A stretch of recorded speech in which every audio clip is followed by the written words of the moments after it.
अभिवादन स्वीकार करिए हरबंश नागों के इस सीधे प्रसारण में। प्रजातंत्र की बहुत बड़ी बयार बहाने के लिए 10 साल के बाद होने वाले जम्मू कश्मीर के चुनाव में बहुत इंटरेस्टेड बातें साफ आ रही हैं। सभी को प्रजातंत्र पर विश्वास है, खासकर काला कोट पहनने वाले और सफेद कोट पहनने के साथ साथ माननीय न्यायमूर्ति भी इस ओर झुके हैं और ये सभी ने अलग अलग जगह से नामांकन पत्र भरा है। कुछ निर्दलीय उम्मीदवार जिन पर आरोप था कि वो आतंकवाद के समर्थक है, आतंकवाद में लिप्त रहे हैं, उनको भी अब प्रजातंत्र पर विश्वास हो गया है।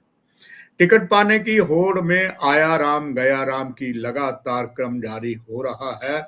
एक पार्टी नहीं, सब पार्टी इसमें उलझी हुई है और उन पार्टियों के नेताओं की हालत ज्यादा ही खराब है जो एक उम्मीद लेकर गए थे कि हमारा कुछ होगा, मगर ना उन्हें खुदा मिला ना विसाले सनम। वो ऐसे राजनीतिक दल के नेता पर विश्वास कर गए और वो खुद ही मैदान छोड़कर रफू चक्कर हो गए।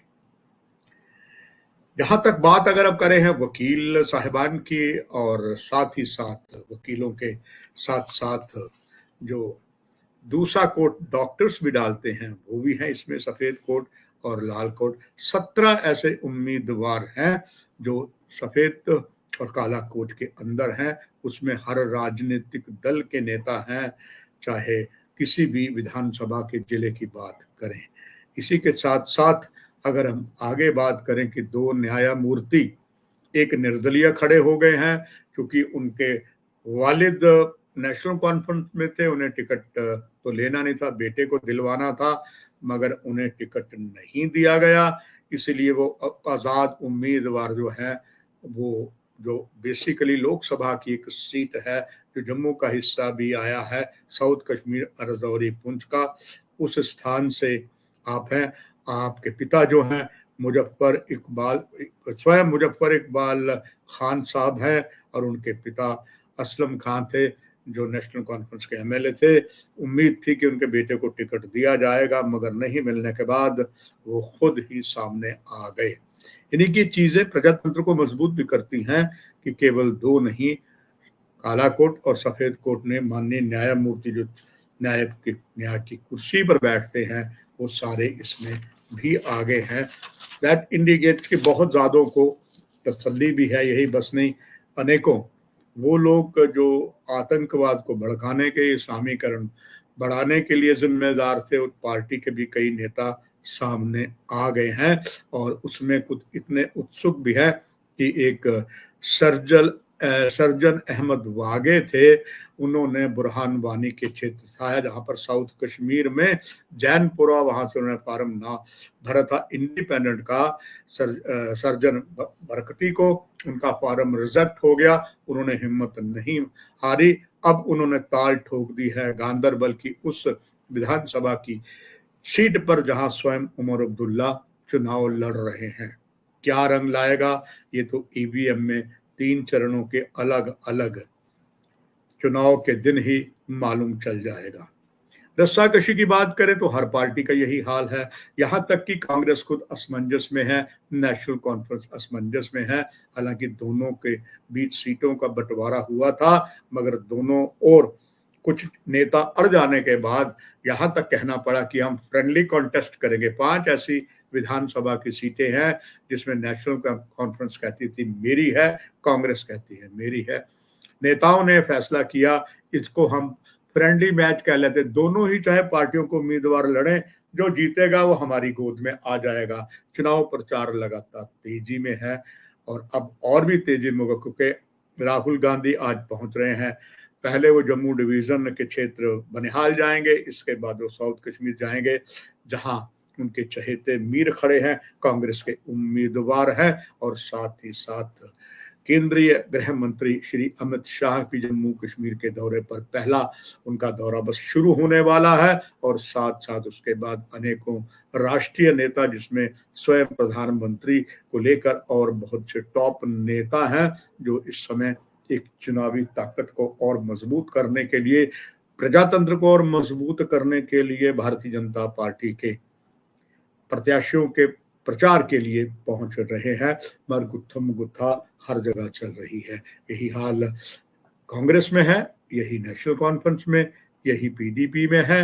ये सबसे ज्यादा जो टिकटों की मार धाड़ है और वो ज्यादा भारतीय जनता पार्टी में। स्वाभाविक बात है कि भारतीय जनता पार्टी बहुत बड़ी देश की पार्टी है और इसमें जितनी बड़ी पार्टी होती है, जितना बड़ा जहाज होता है, उसमें उतने कहीं ना कहीं लीकेज हो जाती है। हर कोई चाहता है एक मुट्ठी आसमान, और मगर एक एक विधानसभा सीट से 10-10 उम्मीदवार है, टिकट तो एक को मिलनी है, कईयों को टिकट नहीं मिली, वो बगावत पर उतर आए। हालांकि कहा जाता है राष्ट्र सर्वप्रिय है, पार्टी सर्वप्रिय, मगर ऐसा नहीं हुआ।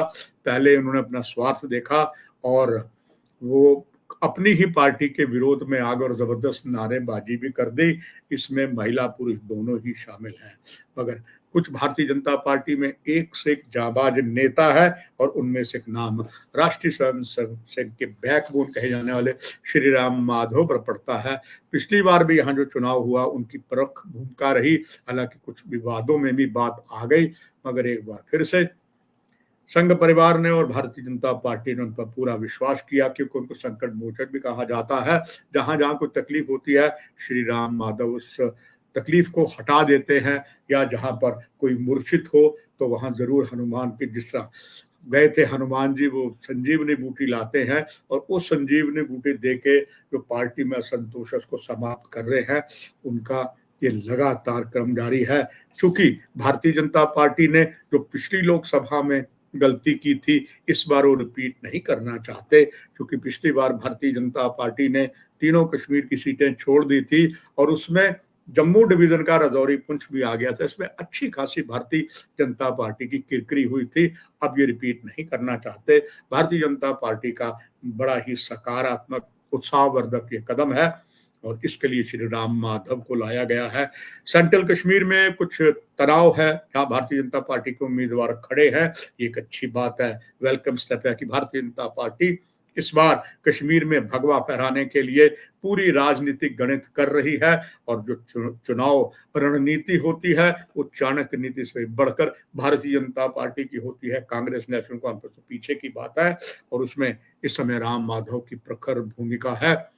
कश्मीर में भी कुछ जगह पर भारतीय जनता पार्टी के जो प्रत्याशी बन चुके हैं उनमें तनाव आ गया है और डर है कि कहीं क्रॉस वोटिंग हो गई या अपने ही लोग बीच में बगावत हो गए। चूंकि घर का भेदी ही लंका ढाता है, उसको सामान्य करने के लिए श्री राम माधव ने सेंट्रल कश्मीर में, चाहे ईदगाह विधानसभा क्षेत्र है, लाल चौक है, हब्बा कदल है, खान साहब है, चरारे शरीफ है, यहीं बस नहीं, उत्तरी कश्मीर जो बिल्कुल पाक जम्मू कश्मीर ऑक्युपाइड कश्मीर के साथ मिलता है, वहां पर भी उड़ी, बारामूला, पट्टन गुरेज में भी हालत कुछ ऐसी है। इसलिए वहां पर राम माधव अपनी प्रखर भूमिका निभाएंगे। जम्मू में कई जगह ऐसा है, उसको वो लगी हुई जो आपस में है उसको दूर करेंगे।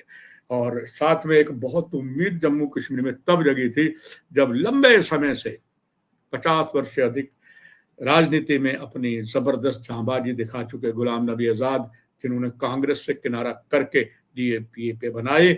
और वैसे कहा जाता है कि पहले ही पता लग जाता है, जैसे आप एक उसका उदाहरण है कि जब एक हंसामा जो होता है वो चावल बनाता है, बड़े सगले में अगर चावल बनाता है, चावल उबलते हैं, वो एक दाना देख के दिखाता है, अगर वो गल गया तो कहते सारे चावल गल गए। और डाकिये के लिए कहा जाता है, डाकिया मजबून देख कर, लिफाफे का मजबून देख कर ही भाप लेता है इसमें खुशखबरी है, त्याग पत्र की खबर है या कुछ और खबर है। ऐसे ही जो प्रजातंत्र के चौथे प्रहरी को भाप लेते हैं, तो दर्शक लगातार मेरे कार्यक्रम को देखते हैं। जब गुलाम नबी आजाद कांग्रेस को अलविदा कर जम्मू पहली बार आया कि मैं पार्टी बनाऊंगा, एयरपोर्ट पर जो स्वागत हुआ उससे ही पता लग गया था फर्स्ट इज नॉट वेल और एंड भी बहुत जल्दी होगा, और वही हो गया।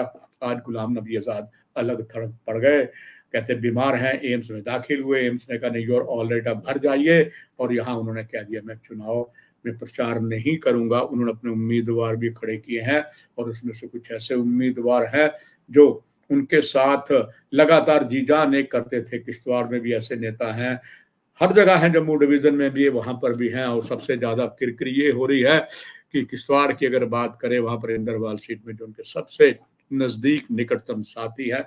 सरूरी वो अब इस बार उन्होंने पर्चा ही इंडिपेंडेंट भरा है। पिछली लोकसभा के सीट में उन्होंने डॉक्टर जितेंद्र सिंह के खिलाफ डीपीएपी ने फार्म भरा था, मगर इस बार उन्होंने फार्म जो है इंडिपेंडेंट का भरा है। और वो नेता जिन्होंने बहुत कुछ किया, मंत्री भी रहे, जिसमें कटरा के श्री जुगल किशोर हैं, सरूरी का नाम मैंने ले लिया, एमएलसी सुभाष गुप्ता हैं और ब्रजेश्वर सिंह हैं, जसरोटा से इन्होंने लड़ना है। ये सारे जो हैं ये अब इंडिपेंडेंट लड़ रहे हैं, यानी कि पार्टी से कोई सपोर्ट में गई नहीं।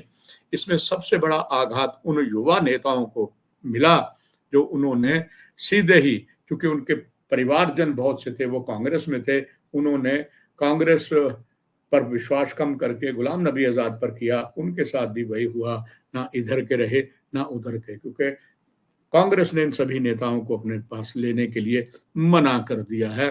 तो सारी स्थिति बताती है कि चाहे टिकट है ऊंपा अच्छे दिलचस्प है, कुल मिलाकर अगर देखा जाए इससे प्रजातंत्र मजबूत ही होता है और आपसी लड़ाई जो है वो लंबे समय तक है, वो सारी ही जगह है। अभी कई जगह टिकटों का बंटवारा भी नहीं हो पा रहा है, क्योंकि पार्टी को बाहर से नहीं अंदर से ही बहुत डर है। और ये जम्मू शहर में भी हो रहा, डिस्ट्रिक्ट जम्मू में भी हो रहा, बहुत से उसके बारे में आपको लगातार हम बताते रहेंगे। फिलहाल दर्शकों, इस कार्यक्रम में इतना ही। नमस्कार।